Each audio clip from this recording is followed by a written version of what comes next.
الجدوى الاقتصادية لاستضافة كأس العالم. هو حقيقي قطر صرفت 220 مليار دولار على تنظيم كأس العالم؟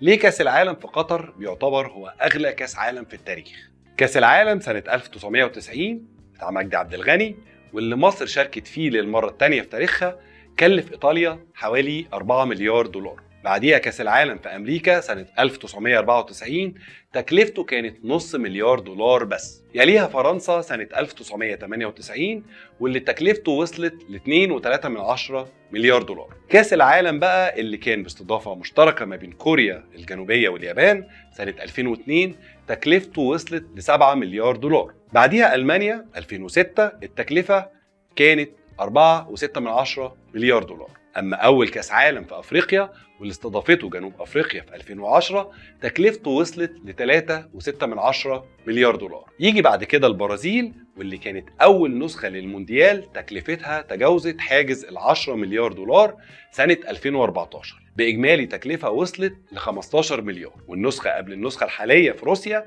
واللي مصر شاركت فيها للمرة الثالثة في تاريخها تكلفتها وصلت ل 11.6 مليار دولار، وصولا للنسخة الأغلى في تاريخ المونديال وهو كأس العالم اللي بنعيش أجواءه الأيام دي من قطر 2022. الرقم الحالي اللي عليه شبه إجماع عالمي على حجم الإنفاق اللي صرفته قطر لغاية النهاردة واللي بيقدر بحوالي 220 مليار دولار.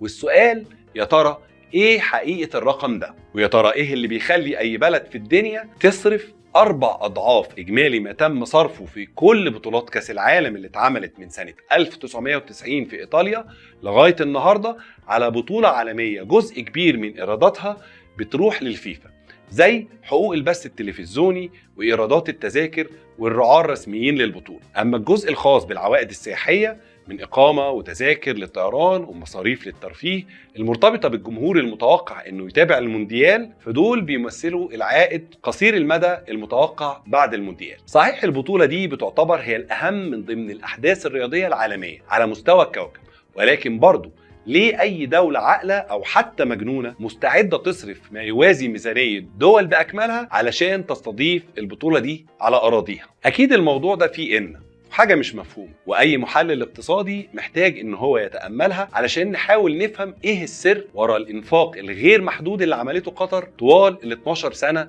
اللي فاتت من ساعة ما تم الإعلان سنة 2010 عن فوز قطر بحقوق استضافة النسخة الحالية من المونديال. تابعوا حلقة النهاردة للنهاية علشان هنحاول نفهم مع بعض أسرار التنافس الدولي على حقوق استضافة البطولة الأهم على مستوى العالم، حتى وإن كان العائد الاقتصادي غير واضح أو غير مضمون. وفي آخر الحلقة هنفتح الباب لمجموعة جديدة من الأسئلة اللي تستحق مننا التأمل بجد كمصريين.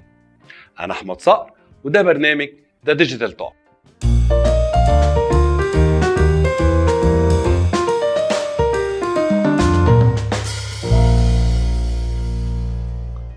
لو المحتوى اللي بنقدمه بيعجبك يا ريت ما تنساش تعمل لنا لايك فورا علشان تساعدنا نستمر في تقديم المزيد. علشان نجاوب على أسئلة النهاردة لازم الأول نصنف التكاليف اللي بتتكلفها البلد المستضيف إلى نوعين. النوع الأول وهو تكاليف المرافق الرياضية المرتبطة ارتباط مباشر بالبطولة زي الاستادات والملاعب الفرعية الخاصة بتدريبات المنتخبات المشاركة. والنوع الثاني وهو تكاليف البنية التحتية اللي مش مرتبطة ارتباط مباشر بالبطولة زي المواصلات والفنادق والخدمات الترفيهية والأسواق والمراكز السياحية، بالإضافة إلى الاتصالات والمطارات وخلافه. والنوع ده بالرغم من عدم ارتباطه بالحدث الرياضي ارتباط مباشر، لكن في نفس الوقت البطولة لا يمكن تتعمل أو تنجح بدونها. بالمناسبة الفيفا سنة 2010 منحت قطر حق استضافة كأس العالم بالرغم من أن قطر وقتها كانت لا تمتلك أي شيء من البنية التحتية اللازمة لإقامة بطولة بحجم كأس العالم. وهو ده السبب الحقيقي وراء الاتهامات العديدة بالفساد اللي بتتوجه دايما للمسؤولين في الفيفا وعلى رأسهم بلاتر من ساعتها حوالين منح حق الاستضافة لبلد صغير في الحجم زي قطر لا يملك وقتها أي من المقومات اللازمة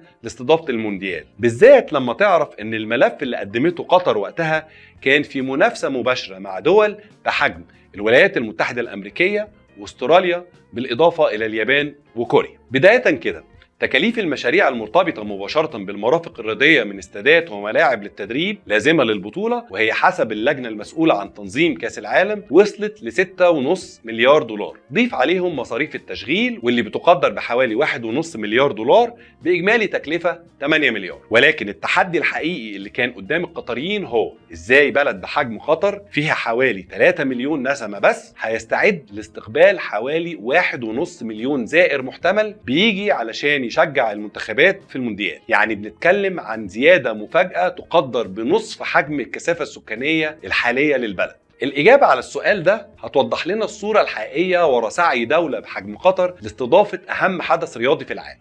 أولاً، غالبية مشاريع البنية التحتية اللي قطر حرفياً كانت بتسابق الزمن علشان تكون جاهزة قبل انطلاق البطولة، واللي شملت مترو الدوحة وشبكة الطرق والكباري والأنفاق، بالإضافة إلى توسعة وتطوير مطار الدوحة مع تطوير مناطق الجذب السياحي زي منطقة الداون تاون، وإضافة آلاف الغرف الفندقية اللازمة للإعاشة تستوعب الجمهور المتوقع أثناء البطولة. وآخر حاجة، بناء مدينة متكاملة اللي هي مدينة اللوسيل، واللي تكلفتها لوحدها بتقدر بحوالي 45 مليار دولار. كل المشاريع دي في حقيقتها هي مشاريع ضمن رؤية قطر الوطنية 2030، واللي بالمناسبة كانت جزء من ملف قطر اللي اتقدمت بيه للفيفا علشان تنافس على حق استضافة كأس العالم قبل 12 سنة. اهي اجمالي التكاليف دي كلها تحديدا هي السبب الرئيسي اللي بتخلي العالم كله يقول ان قطر صرفت ما يعادل 220 مليار دولار علشان تستضيف كأس العالم. بالتالي الرقم ده بيعتبر صحيح بنسبة كبيرة، لكن المنطق الوحيد اللي بيخلي غالبية العالم يقول ان قطر صرفت المبلغ ده علشان كأس العالم بيتجاهل حقيقة بسيطة جدا، وهي اننا في الاساس بنتكلم عن دولة صغيرة في الحجم كانت في سنة 2010 لا تمتلك أي من المقومات اللازمة للبنية التحتية لاستضافة المونديال. بس كده، قطر حرفيا كانت محتاجة تبني دولة كاملة جديدة لانج في 12 سنة علشان تكون قادرة إن هي تستوعب الحدث العالمي ده على أراضيها. كأس العالم بالنسبة لقطر كان عبارة عن الجرافطة الشيك اللي قدرت تحصل عليها، وبعد كده ابتدت تفصل لها بدلة في منتهى الشياكة علشان تليق عليها. في رأيي المتواضع ومن الآخر كده، قطر استغلت الزخم اللي نتج بعد فوزها بحق استضافة كأس العالم في 2010 كدافع ليها إن هي تحقق طموحاتها التنموية الخاصة برؤيتها الوطنية لغاية سنة 2030، ولكن اضطرت ان هي تعجل بالمشاريع التنمويه بتاعتها علشان تقدر تنجز القدر الاكبر منها، واللي هيخدم على بطوله كاس العالم في 12 سنه بدل 20 سنه. وعلشان كده في تقارير كتير كانت بتقول ان حجم الانفاق القطري وصل ل 500 مليون دولار اسبوعيا علشان الدوله كلها تكون جاهزه قبل 2022. نرجع بقى للسؤال الأهم لحلقة النهاردة، يا ترى إيه الجدوى الاقتصادية من وراء إقامة المونديال على البلد المستضيف؟ لو رجعنا لأول تكاليف استضافة النسخ السابقة من كأس العالم في آخر 30 سنة واللي ابتدينا بيها حلقتنا النهاردة، هنلاحظ ملاحظة مهمة جدا.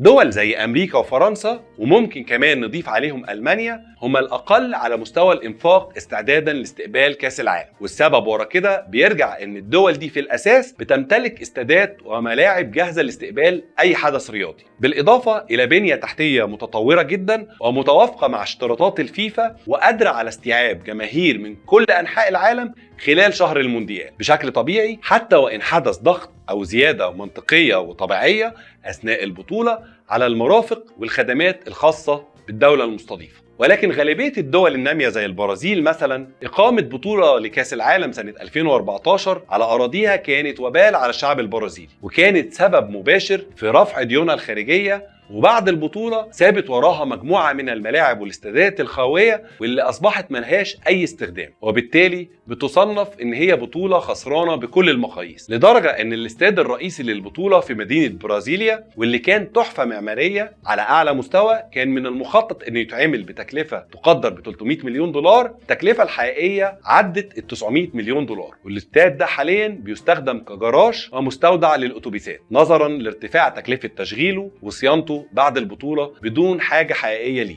نرجع تاني لقطر. على لسان الرئيس التنفيذي لكأس العالم ناصر الخاطر إن العوائد الاقتصادية المباشرة المتوقعة هتوصل ل 17 مليار دولار. الرقم ده لو افترضنا إنه هيحصل على نهاية البطولة، فالرقم ده لا يمكن يمثل هدف حقيقي لحجم الاستثمار والإنفاق اللي اتعمل في قطر علشان البطولة دي تقام على أراضيها. متهيألي كده إن العائد المادي المباشر مش هو الهدف الحقيقي اللي قطر فعلا مستنياه بعد البطولة. السبب الحقيقي من وجهة نظري هو تعزيز القوة الناعمة لقطر وتمهيد الطريق لوضعها على الخارطة العالمية كدولة في مصاف دول العالم الأول. كأس العالم بالنسبة لقطر مش مجرد بطولة هدفها تحقيق عائد اقتصادي مباشر، ولكن البطولة بالنسبة لقطر هي وسيلة دعاية مباشرة هتخلي أكتر من 5 مليار إنسان على ظهر الكوكب بيتكلم عنها وعن أعظم كأس عالم اتعمل في التاريخ. ضيف على كده 1.5 مليون المتوقع إن هم يحضروا كأس العالم في قطر، وحجم التأثير أو الانطباع اللي ممكن يرجعوا بيه لبلادهم لما يشوفوا دولة عربية مسلمة بحجم قطر الجغرافي قدرت تبهرهم مش بس بمستوى التنظيم المحترم والمبهر، ولكن كمان ببنية تحتية على أعلى مستوى بتقول إن قطر هي وجهة مثالية لجذب الاستثمارات الأجنبية المباشرة، هتعزز طفرات النمو الاقتصادي اللي بتشهدها منطقتنا العربية خاصة دول الخليج في السنين الأخيرة، واللي أصبح من الملاحظ إن أحد أهم أهداف دول زي السعودية والإمارات مثلا هو تنويع مصادر الدخل بعيدا عن البترول والغاز. كأس العالم بالنسبة لقطر هو أفضل وسيلة دعاية مباشرة ممكن تلفت بيها أنظار العالم أجمع ليها كدولة. يمكن كتير من شعوب العالم ما يعرفوش موقعها الجغرافي ناهيك عن ما تمثله من مميزات جاذبة للاستثمار، والأسلوب اللي عملته قطر من وجهة نظري هو أغلى وسيلة دعاية اتعملت في التاريخ. ولكن في نفس الوقت العوائد الاقتصادية طويلة المدى المتوقعة قد تكون حرفيا هي الأكبر في التاريخ برضه. لكل الأسباب اللي فاتت واللي حاولت أتأملها معاكم في حلقتنا النهاردة وإحنا بنحاول نفسر الحملة العالمية اللي في نظري مش بريئة من محاولة استهداف دولة عربية مسلمة قادرة إن هي تقدم حاجة مبهرة على أعلى مستوى، مش هنقدر غير إننا فعلا كمصريين وكعرب نكون فخورين بالمستوى الراقي اللي بيتقدم في النسخة الحالية من المونديال، وكمان نعتز بالموقف المحترم اللي بتقدمه قطر نيابة عن كل العرب والمسلمين باعتزازها بالقيم الفطرية الأصيلة اللي تخصنا جميعا. لا وكمان تستثمر الحدث العالمي ده علشان تقدم صورة متحضرة وواقعية وجميلة عن ثقافتنا وهويتنا بالرغم من كل الاتهامات والانتقادات والهجوم الضاري اللي بتتعرض له في السنين الأخيرة. نيجي بقى للسؤال اللي أحب أختم بيه حلقة النهاردة. بعد ما فهمنا سوا أبعاد إقامة أكبر محفل دولي رياضي على مستوى العالم زي المونديال، يا ترى هل تفتكروا إن بلد بحجم مصر ممكن تكون مستعدة إنها في يوم من الأيام تتقدم بملف لاستضافة كأس العالم أو حتى الأولمبياد مثلا، حتى وإن كان التقدم ده كان بملف مشترك مع دول مجاورة زي السعودية أو اليونان مثلا؟ أنا عارف إن سؤال زي كده ممكن كتير مننا يشوفوا إنه في غير محله، وده بسبب إننا حاليا هنقارن ما بين إمكانياتنا وما بين اللي بنشوفه في بطولة كأس العالم الخيالية في قطر. ولكن علشان أثبت لكم إن المقارنة دي في محلها أحب بس أفكركم وأفكر كل اللي بيتابع حلقة النهاردة إن نسخة المونديال اللي جاية سنة 2026 هتتعمل في قارة أمريكا الشمالية كلها بتنظيم مشترك ما بين أمريكا وكندا والمكسيك. والسبب لأن العالم كله أدرك بعد مونديال قطر 2022 إن إقامة بطولة بحجم كأس العالم تحديدا أصبحت بتمثل عبء اقتصادي كبير على الدول المنظمة، وبالتالي فكرة التنظيم المشترك أصبحت مطروحة وبقوة. متهيالي احنا من حقنا نحلم ونسأل نفسنا هل البنية التحتية في بلدنا وخصوصا بعد التطوير الكبير اللي شاهدناه في السنين الأخيرة وبطولة كبيرة شهد الجميع إنها الأروع والأكثر تنظيما زي كأس الأمم الأفريقية اللي استضافتها مصر سنة 2019 في وقت قياسي بعد انسحاب الكاميرون، هل ده يؤهلنا إننا نحلم يكون عندنا كأس عالم في يوم من الأيام؟ يا ريت اللي شايف إننا نقدر سيب لنا تعليقه، ويا ريت كمان يقول لنا ايه المحافظات او المدن اللي فعلا ممكن تكون شبه جاهزة لاستقبال محفل دولي عظيم بالحجم ده. بس كده، نشوفكم الحلقة الجاية.